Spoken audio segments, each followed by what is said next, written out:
Today, I am talking different treatment options that people have in my office for different extremity conditions.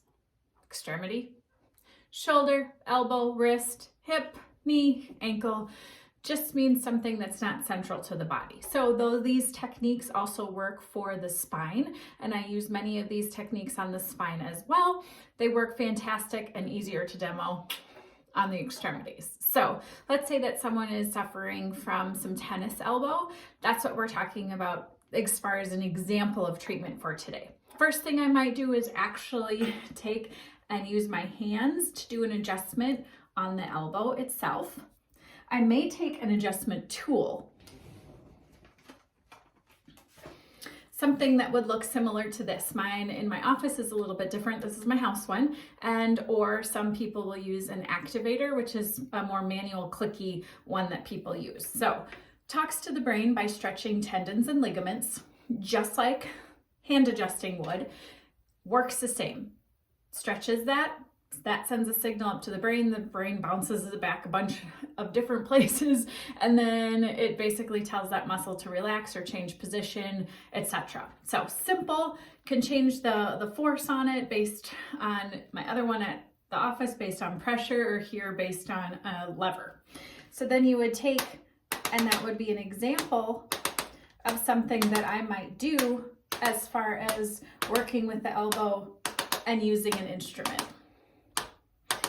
Something on a type 2 that I might treat, right, would be using dry needling. Now, with dry needling, and I'm showing it this way first, is because once you put oil on the skin, it's a little harder. You don't want to put anything on that's going to cause an infection in the body. So you clean the skin off, right?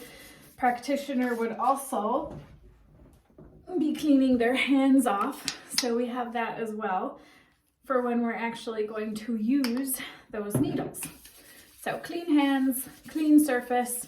I like to do a second clean surface. Now needles, I use individual ones that come in little, they're gas sterilized. Okay, gas sterilized individual needles. They have a plastic tubing. This is a guide. It means that it's not going to go in the skin very far. It only will go down as far as that guide. Little blue things on there just for me. So they're sterilized in here before we even get them. Open them up. It's pretty simple. Pop that little blue tab off, and we work on putting it in the muscle belly. Okay, so it's not necessarily, for some people, not very painful at all. Sometimes it feels like a little mosquito bite. Other times it's on the bottom of the foot. Sometimes more like a bee sting. But this is an example of these needles going in. Now we only need to keep these needles in for about 1 to 3 minutes. So not very long. And we can use a variety as far as the number and what the condition is and where the issue that person is having would be. So you see, they just stick on that surface, not a big deal. We may get a little bruising. If we hit a blood vessel, we may have a little blood prick that pops up. Not a big deal, pretty simple. So they just sit here, patients stay still. They can lie down if they don't like needles. They are very, very thin. So I don't know if you can see quite how thin those are, but they're not gonna leave, not gonna leave a big deal when it's all said and done. Okay, how do they come out? Very simple. You just take them out. Come out nice and easy. Not a big deal whatsoever. Okay, so that is a dry needling. Another type of method that I might use as I grab it is instrument assisted soft tissue mobilization. Now that's a mouthful.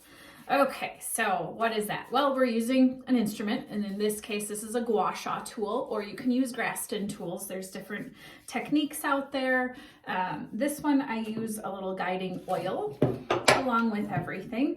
And so I take that oil, in this case, it's fractionated coconut oil, put it on the skin, and then we're trying to elicit a response that will be an inflammatory response. So you'll see as I use this, I might just get some heat and some inflammation in there, some redness. So I'll show you as we're doing this. It helps break down scar tissue. It's like peeling the layer of an onion off. And so if you've got a ropey, knotty muscle, this helps relax that. It's one of my favorite techniques. Again, this can be used all over.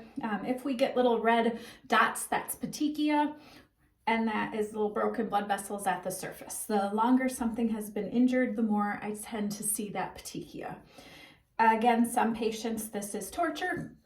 Not really, I'm not using it as brass knuckles. But some people go, oh my gosh, it feels so good. I'm one of those, I go, oh my gosh, it feels so good. Even in a hurt so good kind of way, this can go over scars. So I've had ankle surgery. I've done this over my scar itself to help break up some of that scar tissue or loosen up the tissue. It makes the movement or mobility much better. I don't do this like crazy as far as maybe how somebody who does traditional Oriental medicine would, because I don't feel that all the bruising and everything is necessary. I just rather do it nice and slow and steady and have it win the race. So different people do things different ways, but you can see it gets red, it gets a little inflamed, just like you would. We are re-injuring a tissue gently to help it re-heal again. So what does that mean? Well, if you have a person who has been a burn victim, their skin gets all taut and pockmarked and disconfiguration. Normally our tissues will be parallel and in nice alignment. We're gently breaking that up in hopes that that body is going to put down a healthier tissue. Nutrition matters in that. The better building blocks we have, the better tissue type we can make. For example, collagen. We have 4 different types of collagen, and if we don't have the right nutrients to build the strongest type, then we're going to build a weaker one. I say it's kind of like Goldilocks. Goldilocks and the 3 bears, with finding, what is the right, temperature porridge, or like the 3 little pigs. If you're making a house out of straw, that big bad wolf is going to come and huff and puff and blow that house down. But if you have the right nutrients, you're going to be building that house out of brick.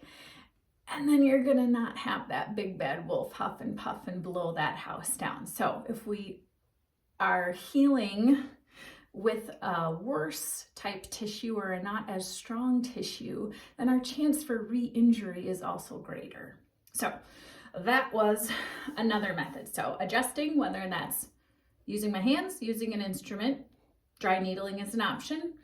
Instrument assisted soft tissue mobilization is one more option. These are all things that we can do to work on that specific injury, whether that's been from an accident, a surgery, etc. Again, scars, it helps.